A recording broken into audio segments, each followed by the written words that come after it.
Assalamualaikum warahmatullahi wabarakatuh. Selamat pagi anak-anak.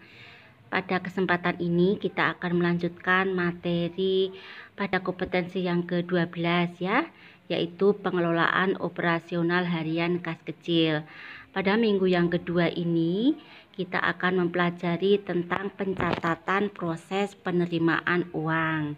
Silakan kalian perhatikan materinya. Dalam proses penerimaan uang ini terbagi menjadi 4 bagian, yaitu bagian surat masuk, bagian kasir, bagian piutang, dan bagian pengawas intern. Nah, sekarang kita akan bahas satu persatu ya. Proses penerimaan uang ini untuk bagian surat masuk bertugas menerima semua surat-surat yang diterima perusahaan. Surat tersebut berisi tentang pelunasan piutang. Jadi surat ini harus dipisahkan dari surat-surat lainnya. Anak-anak, pihak yang memberi piutang itu adalah perusahaan kita, sedangkan pihak yang meminjam itu adalah pihak yang punya utang. Nah, ketika pihak yang punya utang itu sudah melunasi utang-utangnya, maka pihak tersebut memberikan atau mengirimkan surat pelunasan utangnya kepada kita. Bagi kita itu adalah surat masuk ya, tentang pelunasan piutang. Kemudian kalau bagi pihak yang utang itu berarti surat keluar tentang pelunasan utangnya gitu ya. Sekarang kalau bagian kasir ini bertugas menerima uang yang berasal dari bahan surat masuk pembayaran langsung dari penjualan oleh salesman. Ini kasir membuat surat setoran ke bank dan menyetorkan semua uang yang diterimanya. Nah, anak-anak, salesman itu setiap hari itu menyerahkan uang atau hasil penjualannya itu secara langsung kepada kasir. Nah, kasir kemudian menyerahkan atau menyetorkan uang-uang tersebut ke bank gitu ya. C. Bagian piutang. Ini menerima uang atau kas biasanya berasal dari berbagai bentuk sumber. Nah, sumber-sumber tersebut bisa dari pelunasan piutang, penjualan tunai, kemudian ada juga dari penjualan aktiva tetap. Nah, anak-anak, untuk bagian piutang ini menerima uang itu dari pelunasan piutang dari perusahaan-perusahaan atau pihak-pihak yang punya utang kepada kita. Nah, nanti diserahkan ke bagian piutang ini. Kemudian bisa juga dari penjualan tunai, yaitu penjualan yang langsung kita mendapatkan uangnya. Jadi tidak secara kredit ya. Kemudian bisa juga berasal dari penjualan aktiva tetap. Nah, apa itu aktiva tetap? Nah, coba lagi buka pada materi sebelumnya ya. Kemudian yang D ini bagian pemeriksaan intern. Sumber-sumber tersebut ini berasal dari penerimaan uang, yaitu dari pinjaman dari bank maupun dari pinjaman wesel gitu ya. Kalau pinjaman wesel ini adalah pinjaman yang dilakukan secara tertulis atau kontrak secara tertulis, nanti akan meminjam sejumlah berapa nominalnya dan akan dikembalikan pada tanggal berapa berupa perjanjian. Formulir-formulir yang digunakan dalam prosedur penerimaan uang ini ada 4, yaitu dokumen atau bukti asli pendukung setiap penerimaan uang. Yang B, data harian yang menunjukkan kumpulan atau ringkasan penerimaan kas. C. Buku jurnal atau Book of Original Entry.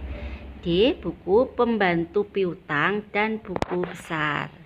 Sekarang yang A, dokumen atau bukti asli pendukung setiap penerimaan uang itu terdiri dari 1. Pemberitahuan tentang pelunasan dari para langganan atau remittance advice. 2. Bukti penerimaan uang yang diberi nomor urut yang dicetak dan dibuat oleh kasir untuk penerimaan uang langsung. 3. daftar penjualan tunai, pemberitahuan tentang pelunasan, daftar penjualan salesman. 4. Pemberitahuan dari bank tentang pinjaman penagihan oleh bank. Yang B, data harian yang menunjukkan kumpulan atau ringkasan penerimaan kas. Itu bisa terdiri dari 1. Bukti setoran ke bank, 2. Daftar penerimaan kas harian. Ini dibuat oleh kasir, dan daftar penerimaan kas harian ini dibuat oleh bagian surat masuk. 3. Ringkasan cash register. Ini bisa berasal dari mesin penghitung transaksi penjualan. 4. Proof tabs atau lembar tambahan. Yang C ini buku jurnal atau book of original entry. Bisa berupa jurnal penerimaan uang. Ini dilakukan secara terperinci. Yang nomor 2 adalah kombinasi proof sheet, yaitu lembaran penguji kebenaran pembukuan dengan jurnal penerimaan uang. Yang D, buku pembantu piutang dan buku besar. Nah, anak-anak, ini contoh buku besar di suatu perusahaan ya. Kalian bisa melihat contohnya di sini. Ini contoh buku pembantu piutang. Nah, kita lihat di sini ya. Nama Tuan Andi, Jalan Serda 14, Tangerang. Untuk kolom-kolomnya tanggal, keterangan, ref, debit, kredit, saldo debit.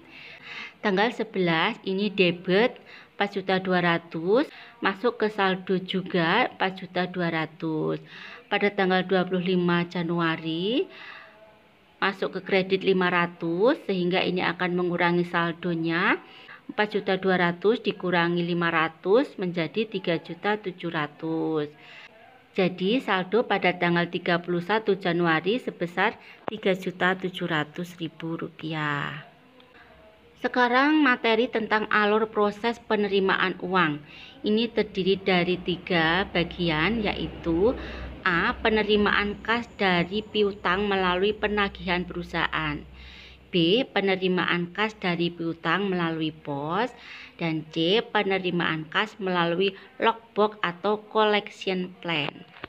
A. Penerimaan kas dari piutang melalui penagih perusahaan ini dilaksanakan dengan prosedur sebagai berikut.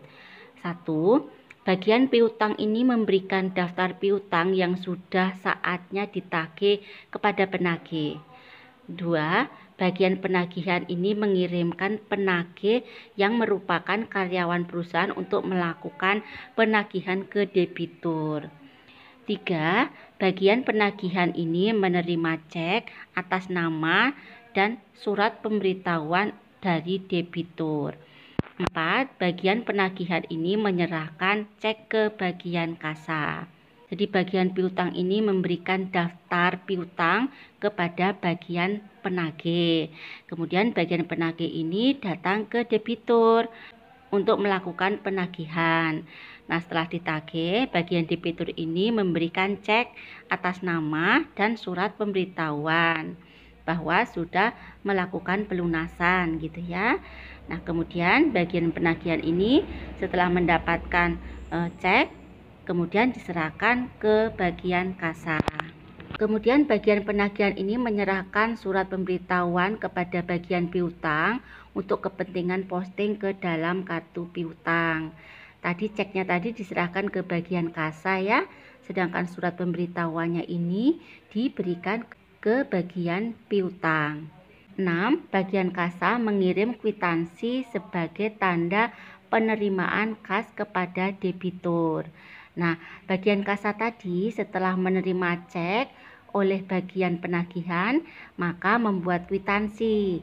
Nah, kwitansi tersebut diberikan kepada debitur yang menyatakan bahwa uang telah diterima oleh bagian kasa.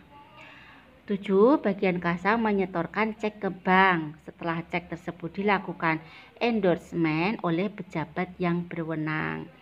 Nah, anak-anak, cek tadi diserahkan oleh bagian penagihan kepada bagian kasa ya. Tugas bagian kasa itu adalah menyetorkan cek tersebut ke bank dan membuat kwitansi ditujukan kepada bagian debitur. 8. Bank perusahaan melakukan clearing atas cek tersebut ke bank debitur. Yang B, penerimaan kas dari piutang ini melalui pos. Nah, prosedurnya itu 1.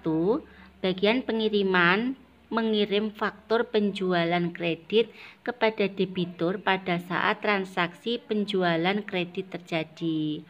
2. Debitur mengirim cek atas nama yang dilampiri surat pemberitahuan melalui pos.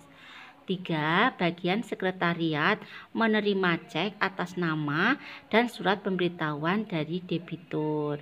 4. Bagian sekretariat menyerahkan cek kepada bagian kasa. 5. Bagian sekretariat ini menyerahkan surat pemberitahuan kepada bagian piutang untuk kepentingan posting ke dalam kartu piutang. 6. Bagian kasa mengirim kwitansi kepada debitur sebagai tanda terima pembayaran dari debitur. 7. Bagian kasa menyetorkan cek ke bank setelah cek atas nama tersebut dilakukan endorsement oleh pejabat yang berwenang. 8. Bank perusahaan melakukan clearing atas cek tersebut ke bank debitur. C. Penerimaan kas melalui logbook atau collection plan. Nah, prosedurnya itu 1. Bagian penagihan ini mengirim faktur penjualan kredit kepada debitur pada saat transaksi terjadi. 2. Debitur melakukan pembayaran utangnya pada saat faktur jatuh tempo dengan mengirimkan cek dan surat pemberitahuan ke PO Box di kota terdekat. 3. Bank membuka PO Box dan mengumpulkan cek dan surat pemberitahuan yang diterima oleh perusahaan. 4. Bank membuat daftar surat pemberitahuan. Dokumen ini dilampiri dengan surat pemberitahuan dikirimkan oleh bank ke bagian sekretariat. 5. Bank mengurus cek clearing. 6. Bagian sekretariat menyerahkan surat pemberitahuan kepada bagian piutang untuk mengkredit rekening pembantu piutang debitur yang bersangkutan. 7. Bagian sekretariat ini menyerahkan daftar surat pemberitahuan ke bagian kasa. 8. Bagian kasa menyerahkan daftar surat pemberitahuan ke bagian jurnal untuk mencatat di dalam jurnal penerimaan kas. 9. Prosedur penerimaan uang ini melibatkan beberapa bagian dalam perusahaan agar transaksi penerimaan uang tidak terpusat pada satu bagian saja.